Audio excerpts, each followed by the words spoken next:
আমাৰ পুৰুষ প্ৰধান সমাজত নাৰীৰ দৃষ্টিভংগীৰে কিতাপখনত কেইটামান বিষয় উপস্থাপন কৰিবলৈ যত্ন কৰা হৈছে।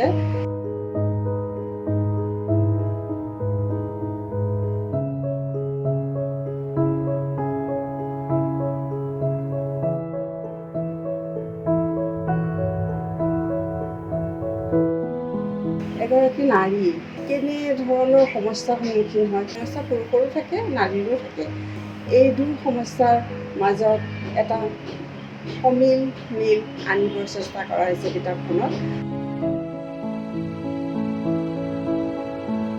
নাৰী আৰু পুৰুষৰ বিবাহৰ পিছতো বন্ধুত্ব হ'ব পাৰে, যেনেকৈ মহাভাৰতত দ্ৰৌপদী আৰু কৃষ্ণৰো বন্ধুত্ব আছিল। পঞ্চৱতী আছিল দ্ৰৌপদী, তথাপিও কৃষ্ণৰ লগত দ্ৰৌপদীৰ খুব সুন্দৰ বন্ধুত্ব আছিলে।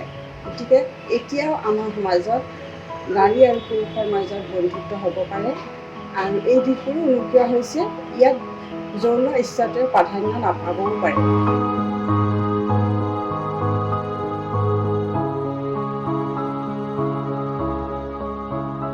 এতিয়া কথা হ'ল পঢ়ুৱৈ সমাজে কেনেকৈ লয়, আৰু মই পাতনিতে কৈছোঁ যে যদি কাৰোবাক কিতাপখনৰ কোনো অংশই মনত আঘাত দিয়ে তেতিয়াহ'লে মই ক্ষমাপ্ৰাৰ্থী, আৰু মই ভাবোঁ কিতাপখন পঢ়ুৱৈ সমাজে ভাল পাব।